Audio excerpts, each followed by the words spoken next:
Let me share with you a story. During my years abroad studying in a foreign country, once in a while I would come across a beggar. The beggar would sit on the sidewalk or somewhere along the street each day and ask for spare change for those who walk by. And they are especially attracted to tourists because the tourists normally see them and they feel bad for the beggar, and so they want to give them something. Now, here's the thing. Some of these beggars are genuinely in need.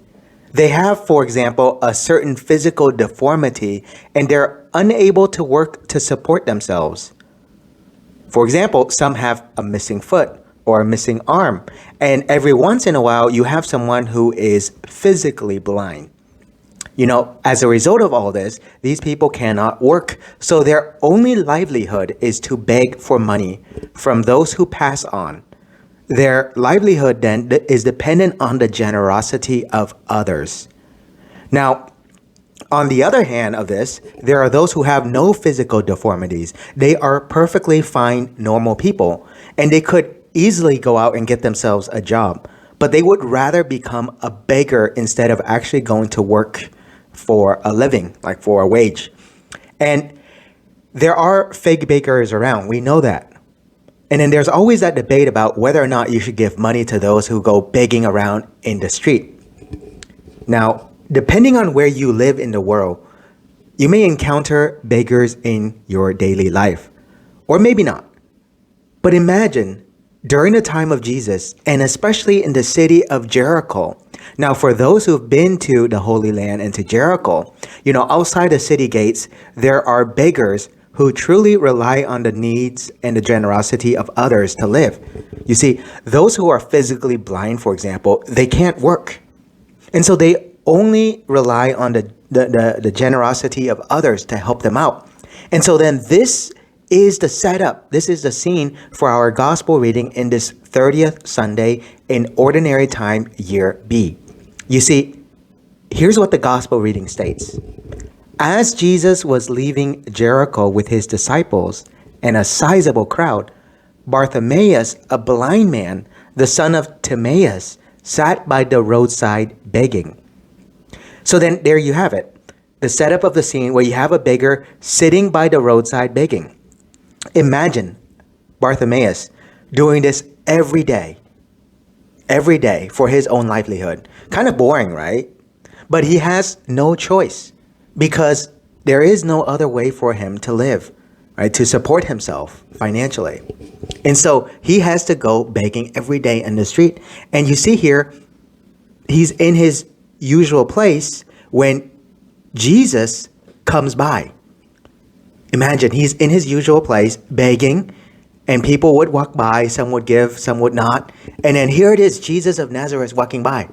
So then when he heard, and the emphasis here is on the word heard, right? Because he can't see.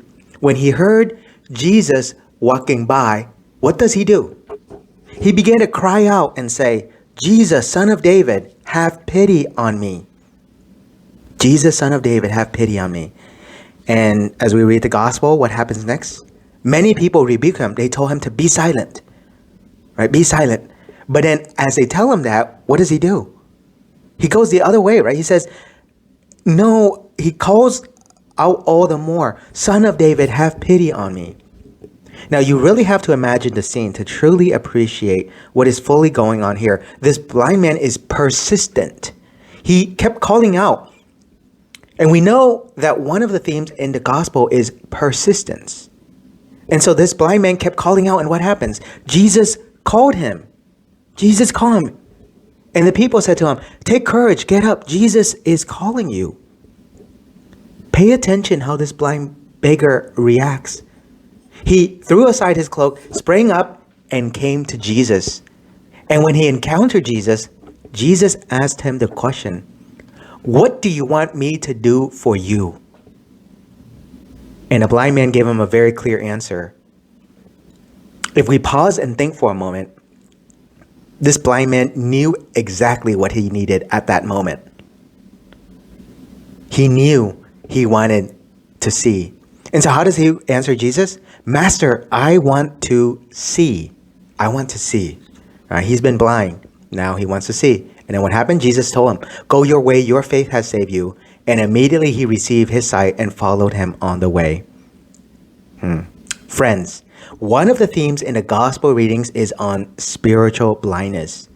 In fact, those who have been following me on YouTube for some time know that I bring this theme up every so often. You see, there are the senses, right? The senses, the 5 classical senses. It's hearing, touching, tasting, smelling, and the most important of all, seeing. That's right, eyesight. Now, let's talk about seeing or eyesight, for example. So there is physical blindness, in which case you cannot see, right? If you're physically blind, you can't walk around, and you need assistance from someone else, or you have that, blind walking stick that will help you, right? If you're blind, you cannot see. But then there's also spiritual blindness, which is a very different type of blindness. It's the one without faith, without belief. Take a look at the gospel reading we've just read in the Gospel of St. Mark, chapter 10, verses 46 to 52, about the man named Bartimaeus. This man was blind. He was physically blind. He could not see. But you see, through faith in Jesus, he was able to see. Jesus physically healed this man. But there's also something else very important here I would like to point your attention to. What about the crowd who followed Jesus? What about all the people who go about their daily lives in Jericho? You see, they have physical eyesight. They can physically see. But not all of them can see spiritually. Here's what I mean. Some of them are spiritually blind. They don't see the beggar as they pass by doing their own daily routine every day. Right? Sometimes we become like that as well. We become so familiar with various situations, like with beggars out in the street, that we fail to see them. We fail to see their presence and to see them as children of God. And so you see, the theme of spiritual blindness gets developed further still. Think, for example, about the gospel reading of the rich man and the poor beggar named Lazarus. See, you still have the theme of beggar and then the rich man. How is it possible that the rich man was unable to help the poor beggar who was at his doorstep? So he wasn't blind. He sees the poor beggar, but he ignores them. And that's what spiritual blindness is all about. Now, let me give you another example. In the Gospel of St. John chapter 9, there is a story about a man born blind, similar to Bartimaeus here, who was blind. See, in the Gospel of John chapter 9, about the man born blind, he was born physically blind, but was healed by Jesus, and then he could see. But you see, there's a problem in John chapter 9. While the blind man was blind and now he could see physically, the Pharisees and those who were there, they refused to accept the fact that this man was blind and then now he sees. And so in turn, they become spiritually blind, right? They refuse to see. They refuse to believe, in other words. And so in our world today, it's very evident that many people are blind. Here, I'm not talking about physical blindness. I'm talking about spiritual blindness. You see, we refuse to see. We refuse to believe. We refuse to acknowledge, right? To help others in need. And instead, we are distracted by so many other random things like our TV shows, the news, and media, and entertainment. You see, these things are not bad in and of themselves. They're pretty good, actually. But they are distracting. And if we're not careful, they can be so distracting that they can cause us to become spiritually blind, and we don't see what's around us. We don't see the needs that's around us. We don't see how we can help others in need or how we can learn to love them. And so, friends, imagine Jesus comes up to you and he asks you, what do you want me to do for you? Do you have a response like this beggar do? Do you have a response like Bartimaeus? You see, Jesus wants to be a part of your life.